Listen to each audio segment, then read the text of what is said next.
Vyasadi Tayu Ayam Brahmasava Purana Saurava Brahmana Puskara Hinaka Urava Adamura Chitagamura Asuma Ni Lai Purama Suna Timba Brahmahus Amagi Lang Adu Brahma Mahasabha, Adu Malu Lang, Adu Tavam, Adu Malu Brahma, Ovisha, Tegi. Sarva Sastri Punoi Hava, Sarva Sastri Prago Hava, Mahapragya Oiva, Adamava, Brahma Musa, Nard, Hinaka Urbamu, say. Brahma Ovisha, Hinaka Urba, Gandhar Balazu, keep them. Barsang Srasan Puna Srutar Vidhatar Avahan Puskara Jadupuna Brahmana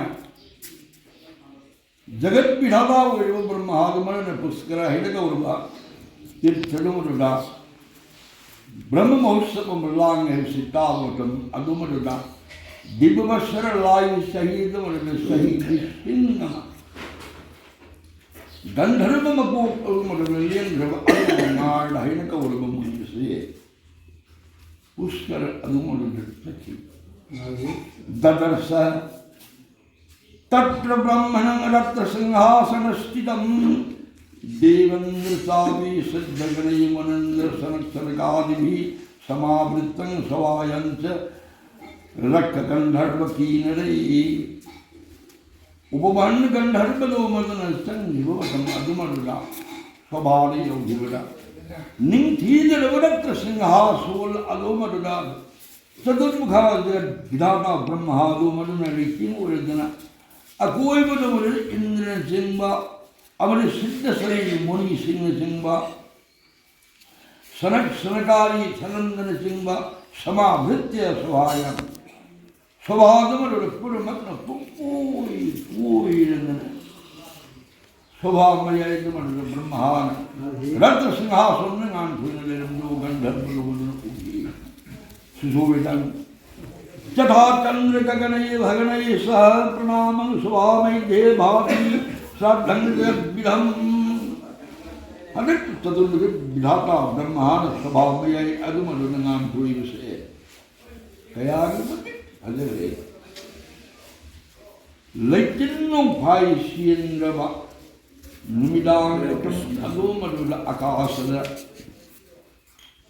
Tawan Sak Puramakna Takutarin Duna Nan Puilaga Maya Dumadra Sandri Hahir or Lai Dumadura Nan Pui Brahman Dumadura Brahmana Rata Singhasana Haraga Lai Gandharva Kinu Haidala Grava Put Other mother of my cave, put a number of them up to you. So I made a video from a high car of Bhakti, Kali Haraga, Srimari, Kalu, Bhakti, Kali, Joma, Assam, Sumana, Dan, Jayantanul, Kuyeram, Sarbana, Devana, Namaskitan, Munipum. Manipuri Brahman Kali Antanatana, Jo, Astavasu. Rudran Ekars Rudra. Rudra Tragama with Zayanta, Norwood.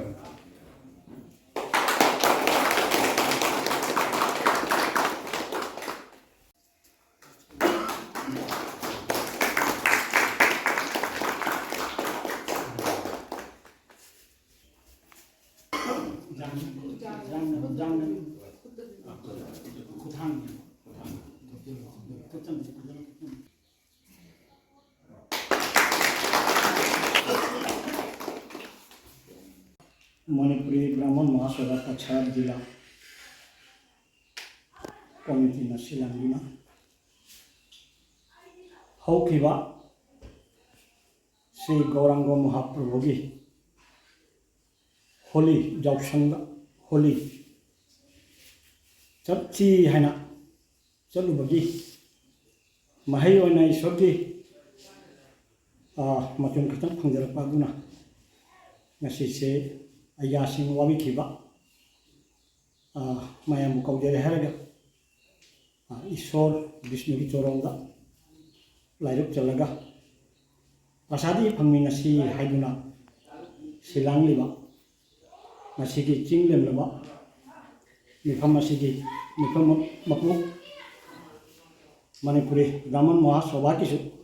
Sabhapati ki ham liba mukhopatra ekhagi kai khumada matik taraba se Chankishore Soma amasung asigi chinglem laba mifam asigi ekhagi mithunglen Srimati Irina Singh ekhagi Manipuri Development Commission ki chairman ki fam pubiriba jamna lam janingai ora bai khoi ki mai wen sigi mai ge dagi ipai ban sigi mai ge dagi jati ge mai ge dagi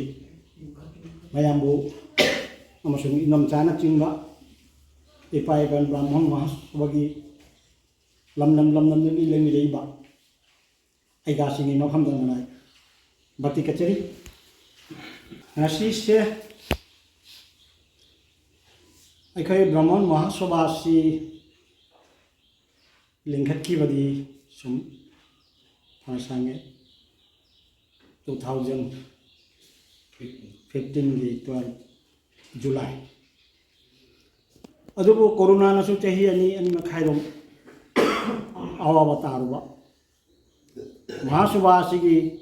chathabam thabak thabak singju chathabada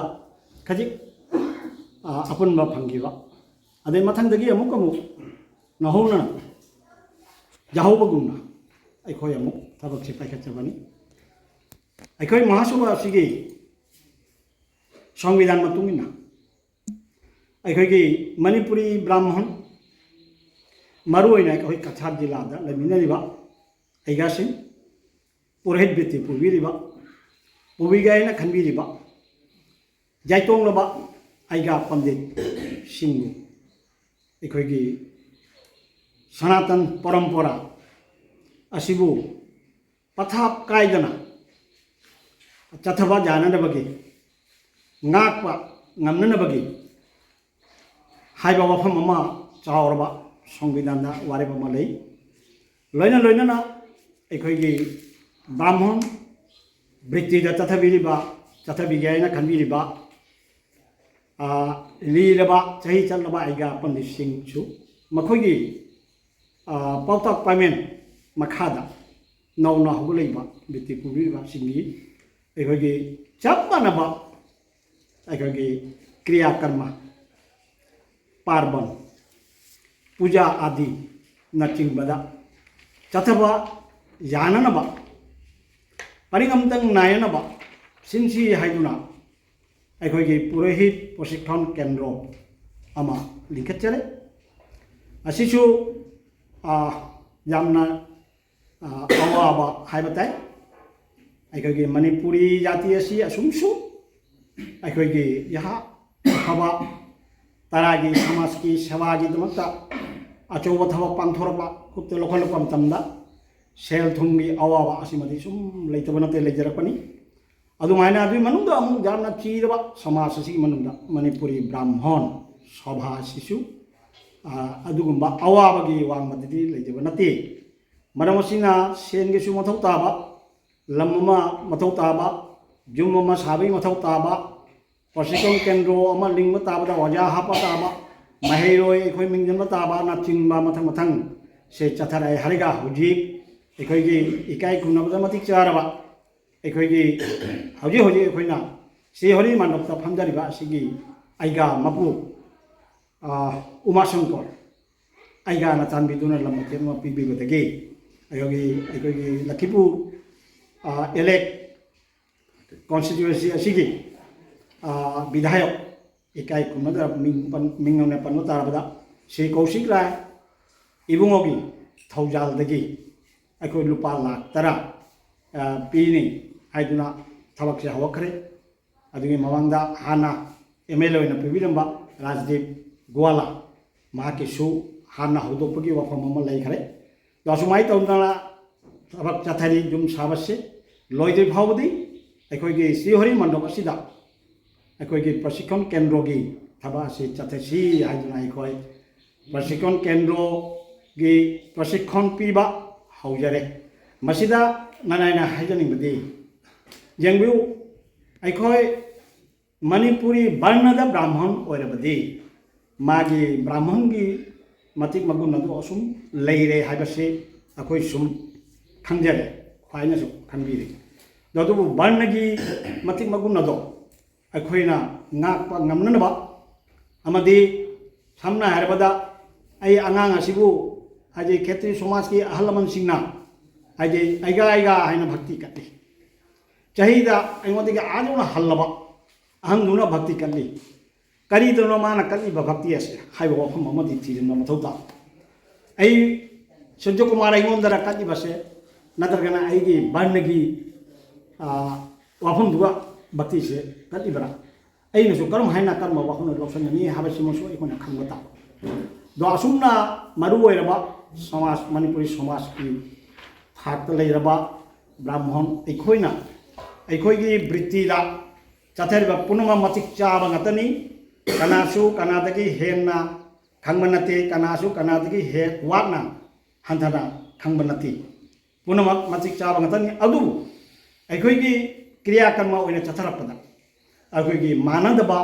वफम अमा खेती समाज की माइगेदगी अखोइना assume तंगदम ताब fungi दो असि नुंगाइजदे दो असि गुमसे खलुरे हरगा नौना हौगलैबा आइगा सिंगु परिंग पथाप नाइबा लंबीदा पुशलप जाननगी वखनसिन खल्ले हरगा प्रशिक्षण केंद्र अमसि लिंगचबनी मसिदा आइगासिंग मिंग चनबा हौजिक फाउदा माहिरो कुनमगा सुरे अदुबु एकादशी थादा अनि खतनी नोमाइजिंग मरी सु अखोई क्लास चतबगी वफम लैरी अदु हौजिक फाउदी चतद्री एकादशी अनि खतन हाइना तम्मसिगा रूटीन की मतुंगिना ओजा अखोई ताकि की पीरिबा हौजे हुजिदा लेबिरिबा मखोई मतम चाना काबिरई नोमगी लेप्तना अदुबु माहिरो सिंगी माइकेदगिदी मपुम भाना कारक्तरी हौजिक फाउदा अदु ए ngasi gi subodin nasida khudong chaba logdere hariga adumaina kabilaktriba mingi chanbilaba punamak soidana kabirau masi अखोई खंगदे खंग वाली हाइदुना ताकपी सी ताकपी हंसी हयंसी हाबिगी वखंदी नचदी अइना खंगीबा दो अदु अमुखना कई हाबिदगे इंग्रजी वेरीफाई मसी चुम्मबरा हाबसे अखोइना तराति लगा अखोइना खन्ननी नरगदे अखोगी ओजासिंग पंडित नि हाइना अखोना बोनाइदुना हौजे हौजे तमी ताकपीलिबा असिगी वाखलोन सिंगदुगा अइना हानादगी खंगदरैबा अइगी इपाइपुदै तमजाउबा गुरु नालादगी खंगजाउबा हाइजाउबदु चुम्मीबरा तैनरीबरा अवरपा जाउरीबरा हेन्ना खंगदनबरा असि पुनमक्से नैनसी हाबी वानी असिगा अखोगी ओजाना छात्रदा लाइक ताकपगी मौंगदा अदु ताकपगी वाफमदि नचदी अदु माइना लौबीदना अइगा पुनमंगना यामना अखोई से मसिंग जामना लिखचबनी अदु अखोई वर्ण की मतिक मयाय असे जामना वांगना थंबगी मथौ ताय हाइन खंबिले हरगा खना नैनबसिगा मिंग चलबा हुजे हुजे ख्वाइ तरादा अइना नोलुकचरी काबिरौ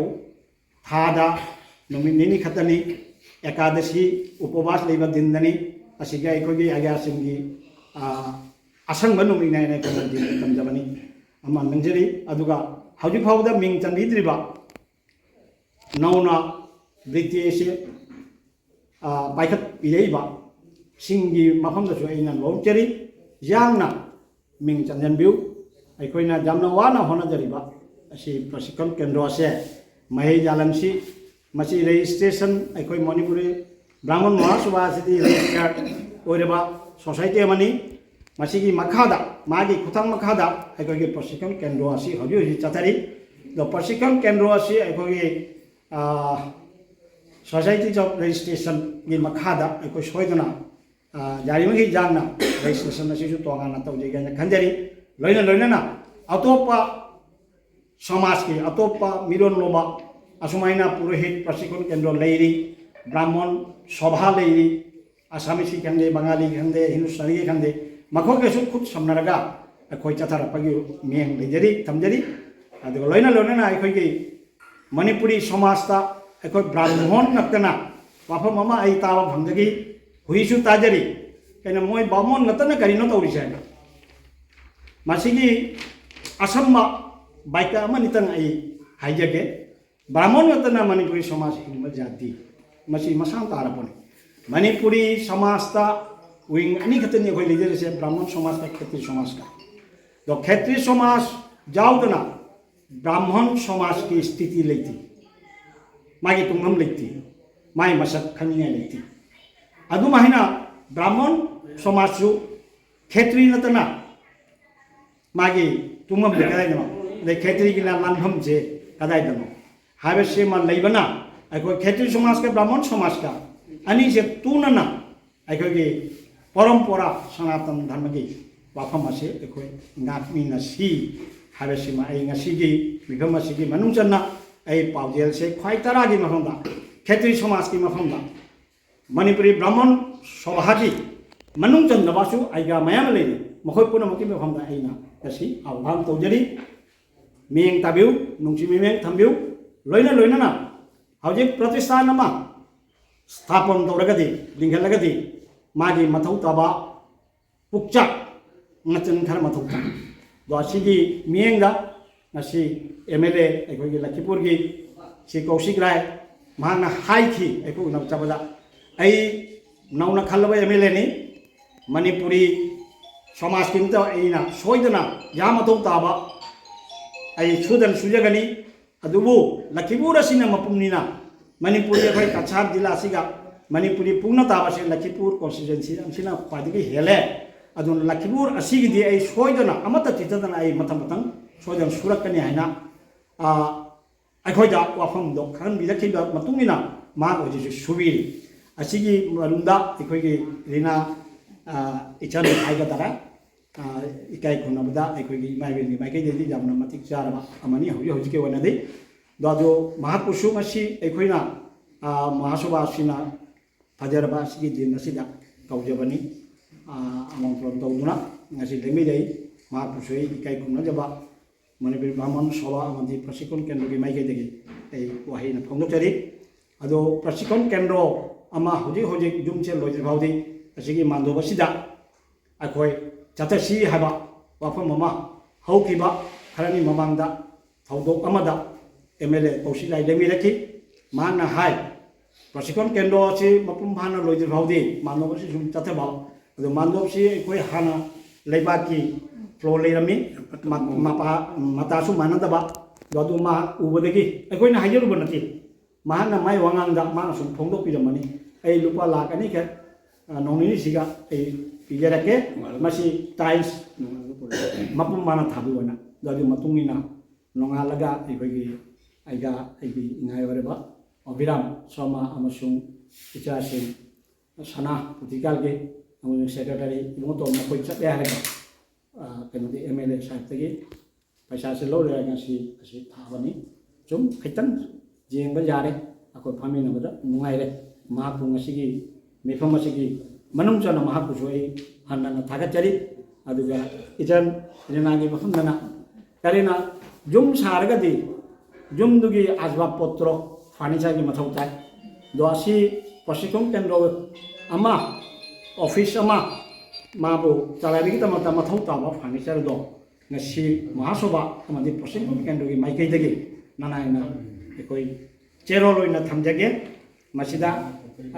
मैडम ना खितन नुंसी तामिबा मियंग थंबिरे हरगा मपमari फाबदा मतिंग खितन माबुलना हाइजरी ngasi akhoi 2023 dagi akhoi na chatharaiba ngai bai na habi gre si floor thaba kopagi di bai na habi gre akhoi spokes kanona advisor na aro akhoi gi teaching staff akhoi gi teaching staff je akhoi gi sanskrit lon gi tamibagi matang sida akhoi na ani thona khaidoi amana purohit ama adagi amana hogolei ba naharun singgi ama aduna ngasi gi sabha ji daina sak tak chening badi akhoi purohit precision kendra sigi akoina mahasabha sina khanbi raba ikai yamni kai khunna ningai waraba adhyaks agi Sri Gauri Sharma Mahasabha amta ngasi gi akhoi purohit precision kendra gi principal adhyaks adagi loinana akhoi huji mukhapatra wariba akhoi oja Shyamsher Sharma lecturer hai ka acharya loina na palar mundi lingire akhoi Buddhi Sharma Buddhachandra Sharma acharya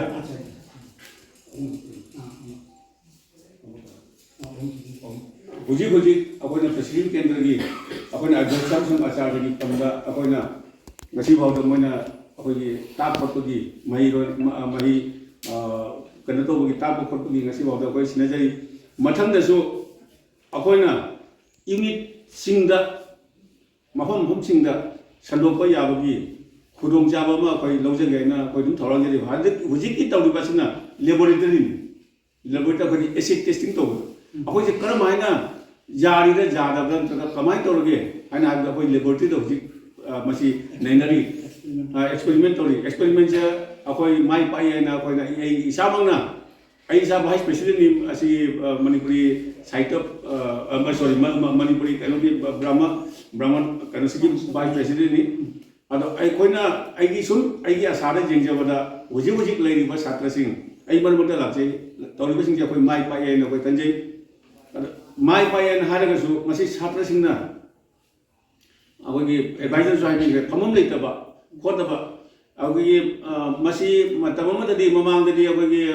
pida tharaga phambado hodo hojikti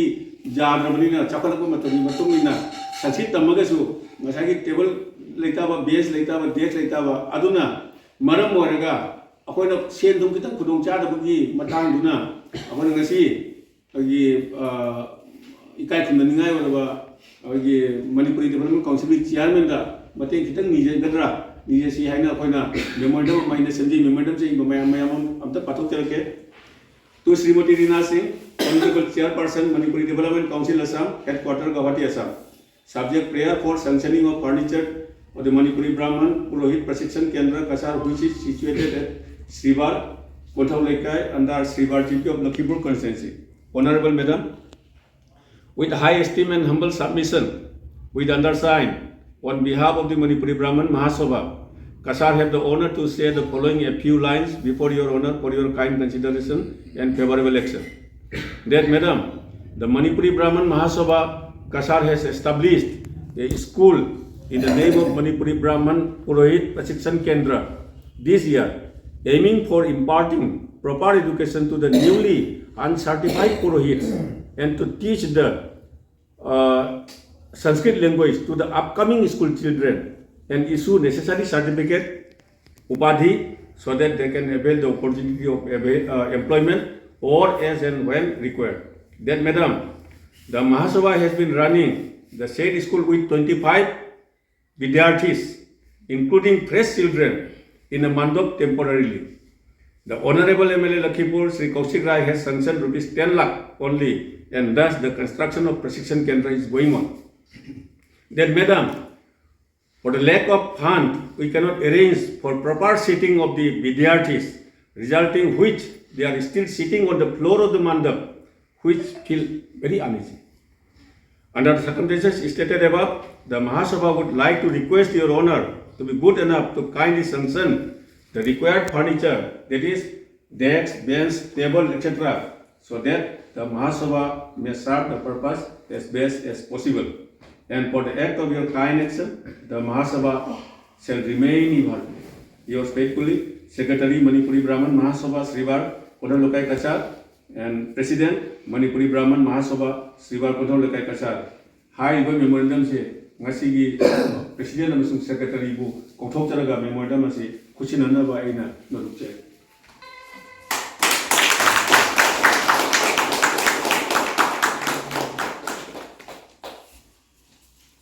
Manipuri Brahman Mahasabha ngasi singling leba Yaoshang Holi na phamliba sabha asigi Mahasabha asigi su mifam gi phamda leting bi ba odai butun sharma Mahasabha asigi upadesta na lebi ba oja Sribar Sharma aiga Sribar Sharma amasing mukhapatra aiga Sambishwa Sharma Acharya phamda leting bi ba oja sing lamdam kasana koliba lamdam kayadagi lakpiriba aiga thorani mayam no koina khudamjari tasengna ngasi laibok phabane ina mayam gi marta jawjaba ngamba sisu asina aigi ani shubani aiga Sribar Sharma amasum ikoi Buton Sharma mayam na sin langbiduna aigi uthabonda aina Manipuri Development Council ki chairperson na pham nongna pathal matamda aiga na ibu kobigi aina matamdugo su aina ngamjaba Mahasabha asigi aina khadi tawjagani haibagi aigi commitment amsu legi ngasi aina laksabada tasengna nungaije mayam na ibu kobibai damakta amsung asi khudong chaba wai khratang mayam gi damang da khudong khungdokpagi khudong chaba pibai damakta saina mayam puram khoina thagachari ekogi Lakipurgi MLA Koshikaina MLA oibe matungda aiga Sribar Sharma amusa aiga jabi koi numitu ko su MLA gi chumda MLA ga unaraga aiga oina su engonda mangjono na hana haiba leibani na Mahasabha asigi maramda kitang aigi khudro gyan leibaduga MLA da su aina kitang takse Mahasabha asigi namakta kari nama apunba thabak ama tawba taragadi ekoina puram tongan na piba ngamdrasu mafam ama khata piraga ekoi thabak kitang kananena laibok phabana su asigi sanskrit tul ekoigi tasenga habi ekoi ngasi ikai dangi ki dangi haiba phungdokpa ngamba imungi wakham phungdokpa mafam ni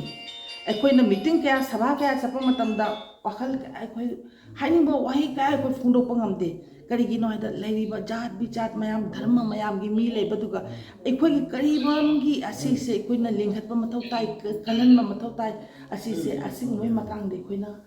kan lai bunga bamun ina tamnane khichuri khara holaga mayam pijane adu tanbadaine nang ka gunham dore nang handaki kang sidine nang thama makhai di mayam da pawde putho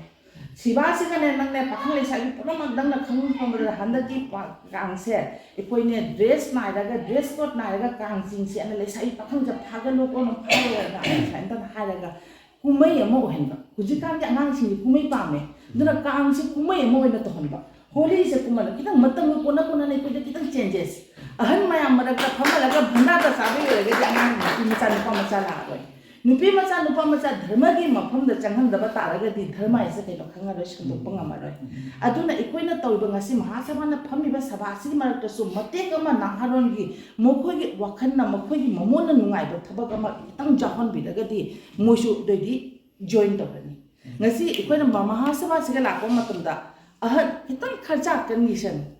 laiba aiga guru mayam na lakko matamda pikli ba igi isa ba kitang chawrakpa ikoi mama mapa na chu warakpa ngamakta ojana chu ngamakta dumba tangka ki isa sindo kitang phara porakpa siga ama ni kada je pa hanu icha de pa ama porakpa handaki mathangi sabadana amu porakpa smain tara ngang singse se tara kun aiga mayam phamma matamdi is aina phataba thabak toradi mai ikai nangani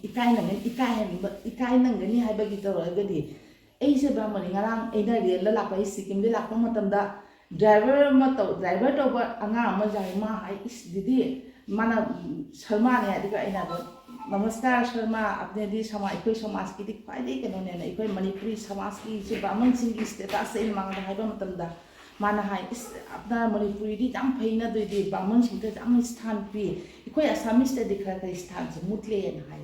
de aina haiba noi gi dharon koron nani ne aina hai noi di chani ne da sa matung da san ngene amuk ta di char su lot ta sabata mu phong na sa ne de di no da brahman ne na mi na usit tu mi na ta di usit lo ena aina hai hane ko da brahman gi jum chapa matam da cha thau ising thake ha ko hai ba kali ki kai na di kon do phenga ne na asi mathau ta ba ko da mani brahman du pi thorani ori ba duna mana libare lore phajare na अतोप सागैना थैबा glass तो बा मेटे गिसु ओइसनो बा काइस्ट अतोप non ब्राह्मण अमागी बा अतोप सागै गिसु माइ का प्लेट जुथा का प्लेट तो थांगन बा तारि थरानि तो खितंग तो इसे रिप्लेसन द मयंग दो ताइ कोने मी दो चखि बे मतुंग थांगलसु थांगलगे कुदा अपात तो ममांग मतु ददि मुलुखा खुनबाय दो ओहिंद असिगुम खितंग कल्चर से इकोना फॉलो तो बता तारगेदि ब्राह्मण सिंसे मतिक मगुन लेदिबा सिंसे हेना कोई लेगनी लोइना लोइना ने कोई मति समाज का नसी अंगांग सिंह होरगिबा विशेष तो अंगांग सिंह या होरगिबा अंगांग सिंह सिगी कोई धर्म मसक खंगदबा या धर्म मसक खंग तो बदी छोइरक पसना क्यामतिक छोइरे ना दा इकोगी लमचत व्यवहार द छोइरे मी मादी एथिस वाय लाई निंद्रा बनी लाई अकीबा लेत्रे अहन नमन अकीबा लेरक्तबे सरुतुना ngasi अहन नमना लम्बे नमदा केम फतबा थबो तर मांगदा हाइबा मतन दसि नथु कै जाय नम एना हाइरपो ngasi dharma chenba angang amna kunudi adum wakum da haiba kendi mama mapa na mangoda haiba maneba ahanda wa chawna ngangadi ahanda hangada wa ngangade pap pugena pap chati karina te mane phataba thabok ta honda se pap asum haina ai yamna thagat chari ngasi brahman mahasabha na asigumba ekoi laibo phabani lakhipur sakrasiga su oiba siba siga su oire asigumba mahasabha asina sanskrit tu asida लिंबीबा ऐना मयाम पुनः एक तरफ request हो करना tool जैसे वो फजाना मते मगुन लेना खाली खाली मेटे बामन तो तमलते संस्कृत टूल ऐसी अतोप अतोप सारे विषय लाप जाए मते मगुन लेना दे दोगा Sanskrit tool ngasi develop oina bai damak di ngasi koi MLA na to bi ba se sige se hena saubagi atugi mai chance le kai da Assam se da mayam puno man ubiri sine himonto bishana hindu sing bu kamaina united le ra kamaina si bu koi na matik magun hapan man ba honari ba himonto ikoi honorable CM sina honari ba kana si patha si manung channa ikoi si mahasabha na yamna pakhan thamna lingbiri ba sanskrit tu se ati chu pak sang cha khon bagi atu mai khudum sa ma shum da legani ikoi MLA da ikoi hajaba natana mahasabha na aina request to jabadi koi aga biram so OBC ki chairman aga su tu na su hati chali tariguma aga na chapang da khudum cha bale de koi ani hum to chalaga hi ikoi gi CM da su tongan ba memor na ma sambit to bi achoba MLA की scheme से कितना limited और किन्हें CM अमना पिरक पता आदि scheme से साउनी Sanskrit tool चाहन ना भाई दमता गवर्नमेंट की तमाम बा और अतोप स्कीम ले असी स्कीम से तो भी महासभा ना ngasi एनोंदा खुद दायित्व में पिपी मैम अंगांग सिंधी फमी नबा फमन नबा की सिटिंग अरेंजमेंट शुशो शो जना ये से पांगथोक नबा यो होना जगे मैम तेंबीबा खायपन मन आई हाइजा बखम कया दा अकाइबा कया जाव बता सुंगा पी के निखला दा ई वखम से मतांग असि दलेशन जे कुमार शु नामबी के मायाम की अखोई ब्राह्मण महासभा के कमाजोना अरो महागना होई जामुंगना हंदक मणिपुरी महासभा मणिपुरी साहित्य परिषद की आईदी मागी थागत वाही फंगलपा मसे कोई मणिपुरी ब्राह्मण महासभा की पुनमक की कसार की ब्राह्मण महासभा की आदि अखोई लमजनिंगाई अमनी अमना अखोई की नुपा मचा अमा अखोई की ब्राह्मण महासभा की आदि अखोई सुदांशु हाइन खंगरिबा माई मचा नुपा अमा आदि अखोई ब्राह्मण की मरक्तगी MBBS पास तौदना लाइबा मसीसु अखोईना जामना आदि हराउनिंगाइनी मसे अखोईगी ब्राह्मण तगी नते अखोईगी मणिपुरी कसार लेबा ब्राह्मण सिंह आदि मणिपुरी सिंहसिगी सु आदि माइले लंगनिंगाई अमा ओइबनी मतुंगदा महाकी मथा मखा चथरकवा महाकी लाइक तंबा अमा मखा चथरकदा आदि ईश्वरना महाकु अमुक हेना सरस्वती माइलेना महाकु अमुक हेना आदि अफाबा अदो याना पाइ मयांग ओइना याना आदि निजरी अरे कोई मैडम ना ऐसी मयाम पुनः एडवाइस अमदी मयाम पीबी करे बसे पुनः मगसे अखोइना आदि यामना नुंगाइजे अदुगा मतम मतमदा अखोइना अवारपा अखोइ ब्राह्मण महासभादी यामना लाइरबा अंगतनी अदुना आदि मैडम होय अमदी अखोइ MLA साथा हाइजन नदी करी उपाय देते अदुना अखोइना मतम मतमदा हाइजबा मतमदा अखोइ मतेंग पांगदिउ होजी होजी अखोइ जथरी बसे अखोइ होजी फक्त फमदना ꯑꯩꯈꯣꯏꯗ ꯇꯝꯕꯒꯤ ꯊꯕꯛꯁꯦ ꯆꯠꯊꯔꯤ ꯑꯁꯤ ꯃꯁꯤ ꯇꯧꯕꯕꯨꯗꯤ ꯄꯔꯥ ꯕ꯭ꯔꯥꯍꯃꯟꯗꯤ ꯁꯨꯝ ꯐꯛꯇ ꯐꯝꯕꯁꯤꯅ ꯁꯨꯝ ꯂꯦꯝꯖꯕ ꯑꯃꯅꯤ ꯑꯣꯏꯕꯖꯥꯠꯅꯤ ꯑꯗꯨꯕꯨ ꯑꯁꯤꯗꯤ ꯁꯨꯝ ꯆꯠꯅꯗ꯭ꯔꯦ ꯍꯧꯖꯤꯛ ꯑꯗꯨꯕꯨ ꯍꯥꯏꯗꯤ ꯆꯤꯌꯥꯔ ꯇꯦꯕꯜꯗ ꯑꯩꯅ ꯍꯥꯏꯗꯤ ꯁ꯭ꯀꯨꯜ ꯑꯃ ꯑꯣꯏꯅ ꯂꯥꯛꯏꯕꯅꯤꯅ ꯃꯗꯨ ꯆꯤꯌꯥꯔ ꯇꯦꯕꯜꯗꯣ ꯄꯤꯕꯤꯅꯕ ꯑꯩꯅ ꯅꯤꯡꯁꯤꯡꯖꯔꯤ ꯑꯗꯨꯒ ꯑꯩꯈꯣꯏꯒꯤ ꯉꯁꯤ ꯑꯩꯗꯤ ꯂꯥꯡꯉꯦ ꯈꯪꯗꯦ ꯑꯩꯈꯣꯏꯒꯤ ꯀꯩꯅꯣꯒꯤ ꯃꯅꯤꯄꯨꯔꯤ OBCꯒꯤ ꯆꯤꯌꯥꯔꯃꯦꯟꯅ ꯍꯥꯏꯗꯤ ꯑꯁꯤꯒꯨꯝꯕ ꯐꯟꯁꯦ ꯀꯥꯏ ꯍꯥꯏꯕꯁꯦ ꯂꯥꯡꯉꯦ ꯈꯪꯉꯝꯗꯦꯕ ꯉꯁꯤ ꯃꯦꯗꯥꯝꯅ ꯇꯥꯛꯄꯤꯗꯅ ꯉꯁꯤ ꯌꯥꯝꯅ ꯑꯐꯕ ꯑꯃ ꯑꯣꯏꯔꯦ ꯃꯥꯁꯨ ꯃꯗꯨꯗ ꯑꯩꯈꯣꯏꯒꯤ ꯍꯥꯏꯗꯤ ꯈꯨꯗꯣꯡꯆꯥꯕ ꯀꯌꯥꯁꯨ ꯄꯤꯕꯤꯔꯛꯑꯅꯤ ꯍꯥꯏꯗꯤ ꯃꯁꯤ ꯄꯨꯝꯅꯃꯛꯁꯦ ꯍꯥꯏꯔꯒ ꯉꯁꯤꯒꯤꯗꯤ